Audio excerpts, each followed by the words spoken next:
오늘 빅뉴스가 하나 나왔죠? 링크 드릴 테니까 PDF, PPT 자료를 좀 만들어놨어요. 40장 정도 될 것 같은데 보내드리도록 하겠습니다. 차기은행 총재로 신용송 교수가 지명이 됐죠. 와, 이분을 데려온다고 하면서 좀 깜짝 놀랐어요. 그러니까 이건 어떻게 설명해야 되나? 이게 한국의 폴 볼커라고 해야 될까요? 폴 볼커가 등장했다. 이제 순화해서 매형이 등장했다. 한국이 지금 세 가지 위기를 겪고 있습니다. 환율 문제, 부동산 문제, 금융위기 우려성도 있죠. 이거는 뭐 국내 변수에 상관없으니까 모두 해결할 수 있는 인물을 고르고 골라서 찾아려고 고민 많이 했었구나라는 게 느껴집니다. 아마도 신용송 이제 차기 총재라면은 이걸 다 해결할 수도 있지 않을까라는 생각이 들어요. 그 분야에 특화된 사람입니다. 심장 쪽이 좀 안 좋은 사람인 것 같은데 심장 수술 전문가가 우리 집 사이로 들어오는 거예요. 주식 투자자 관점에서는 좋은지는 모르겠어요. 근데 이제 한국 경제 입장에서는 괜찮을 것 같다. 두 가지 이야기를 다 해보려고 하는데, 이분이 어떤 인물이냐면요, 영국에서 고등학교를 나오고 옥스포드 나오고요. 그 옛날 그때부터 쭉 영국계에서 옥스포드에서 계속 있다가 이제 교수까지 하시다가 나중에는 런던 정경대학교 금융학과 교수도 하고요. 영란은행 고문도 하고요. 한국인인데요. IMF 상주학자로 역임하고요. 프린스턴 대학교 경제학과 교수도 되고, 그 다음에 뉴욕 연방준비은행 금융자문위원도 역임하고요. 그때 2009년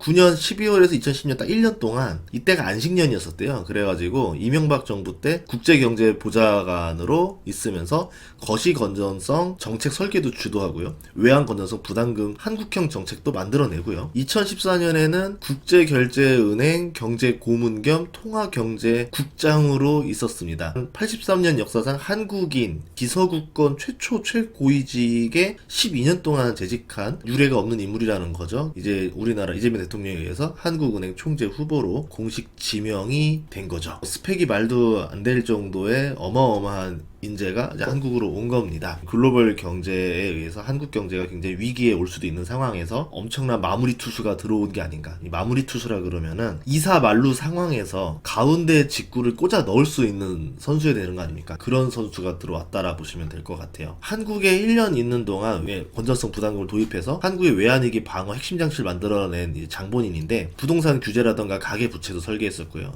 그 당시 때 저금리 장기화는 위험합니다 이러면서 자산버블을 우려했었던 인물로 현재 상황에 맞는 해결사라는 거죠. 딱 지금 한국이 놓인 문제를 그때 본인이 가장 잘하는 방식으로 해결했었는데 또 이때 상황에 또 오게 된 겁니다. 2008년에 리먼을 예측한 인물로 되게 유명합니다. 세계 금융 거장과 한 라인까지 있는 사람들이고요. 뭐 학자로서도 그렇고 인맥으로도 그렇고 실전 경험으로 그렇고 모든 걸 갖췄다. 뭐 금융계의 박찬호, 박세리, 손흥민은 합친 인물이다 보시면 됩니다. 이제 그런 인물이 한국으로 오게 됐다. 물론 우리가 원하는 저금리의 자산 버블, 투자자는 그걸 원하잖아요. 다음에 경제가 뭐 터지든 말든 우선은 당장 주식 오르고 당장 부동산 오르면 환호하고, 이제 어쨌든 그렇게 될 것 같아 보이진 않아요. 투자로 치자면은 경제는 건전해지고 자산은 건전해지겠지만 레버리지를 싫어하고 디레버리징을 분명 걸 거란 말이죠. 그 과정에서 자산 버블을 막으려고 하는 사람이기 때문에 투자자가 원하는 거와는 반대적인 것들을 하지 않겠는가라는 생각이 듭니다. 2005년에 잭슨홀에서 금융혁신 역설을 경고했습니다. 이게 뭐냐면, 지금 MBS죠. 부동산 대출 채권 이거 증권화하고 파생상품화하는 거 이거 위험한 겁니다라고 경고를 했었어요. 그리고 그 다음 해 때는 지금 이렇게 되면은 서브프라임 대재앙이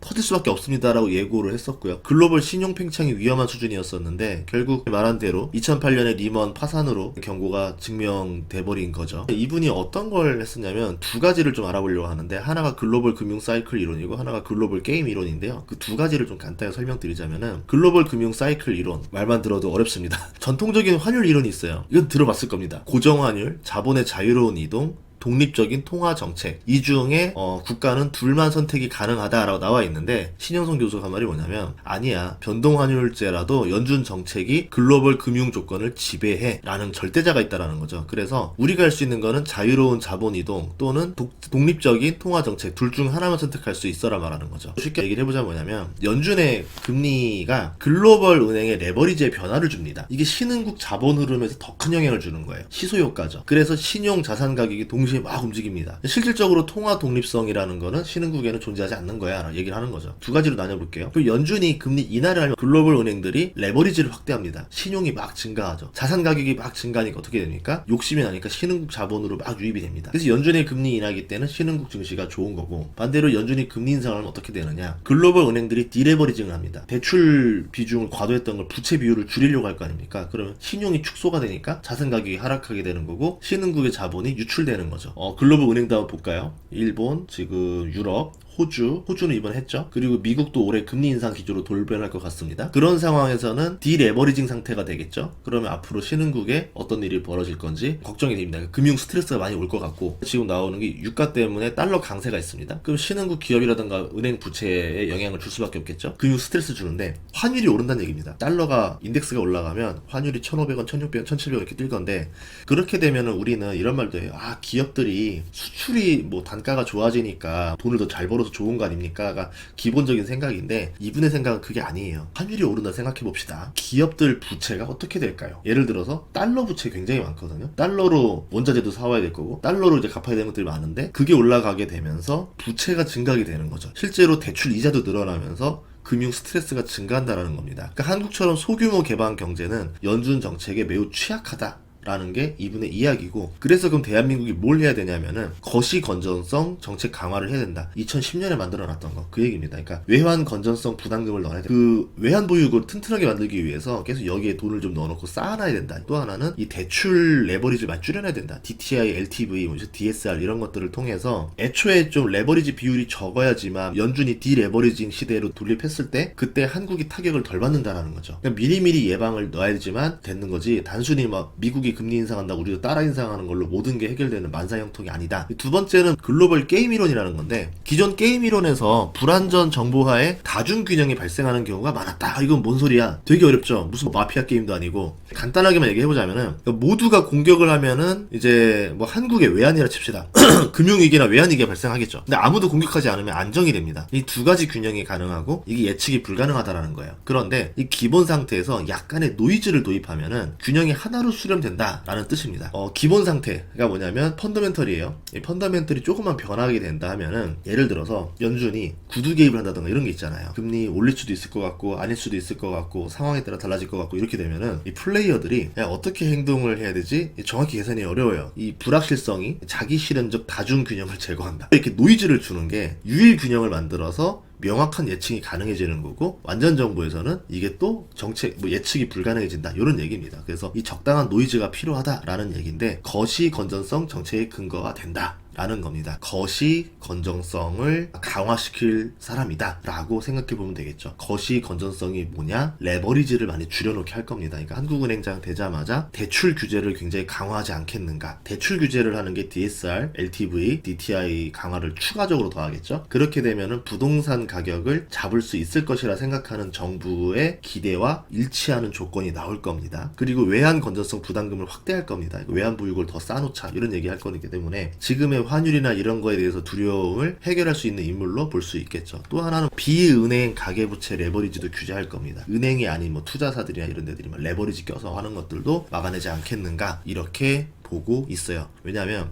지금 ECB라던가 BOJ라던가 RBA 같은 데들이 먼저 금리 인상을 할 기조를 보여주고 있고, 다른 나라들도 긴축을 할 거라는 믿음이 퍼져 있죠. 그럼 투자자 은행들은 어떻게 생각할까요? 한국도 금리 인상 안 하면 자본 유출 해볼라 하겠죠. 안 되겠네. 그러니까 먼저 움직일 수 있단 말이에요. 아까 게임 이론은 유일한 균형에서 모두가 동시에 지금 공격할 수 있는 거죠. 대한민국 통화 매도 때리고 자본 유출하고 이렇게 되면 악순환이 되니까 이거에 대해서 선제적인 조치를 할 가능성이 있다라는 겁니다. 또 하나는 중앙은행 소통을 하지 않을까라는 보고 있어요. 그러니까 레버리지 축소하고 완충 강화한 다음에 인플레 잡기 위해서 금리 인상이란 카드도 쓰긴 쓸 겁니다. 근데 금리 인상에만 의존하는 게 아니라 이렇게 레버리지 축소를 통해서 자본 건전성과 같이 나가겠다라는 거죠. 그러면 금리 인상 3번 할까 1번만 해도 되니까 대한민국 경제에 충격을 최소화할 수 있다. 그리고 이제 포워드 가이던스를 좀 투명하고 신중하게 계속 얘기를 하지 않겠는가, 좀 시장에 신뢰를 주려고 노력하지 않겠는가. 세 번째는 이제 국제협력으로 외환 완충인데, 아마 통화 수합에 대한 고민들도 할 수 있지 않을까 싶어요. 그리고 외환 보유고를 활용한다던가 기업 달러의 부채 만기를 관리한다던가 이런 식으로 최대한 외환을 잘 활용해내서 대한민국이 좀 환율을 주식을 방어하려고 하지 않을까. 뭐 이분이 뭐 워낙 유명한 분이라서 뭐 여러 가지 것들이 있는데 개인적인 드는 생각들은 이런 것들이 있었고, 자료를 만들다 보니까 막 이만해지더라고요. 이거 다 말하면 영상 못 끝나겠다 싶어가지고 네이버 프리미엄 콘텐츠 쪽이 있거든요. 거기랑 텔레그램 두 군데가 있는데 거기에다 무료로 그냥 풀 거니까 여러분도 그냥 보시면 좋을 것 같습니다. 이렇게 해서 영상 마치도록 하고,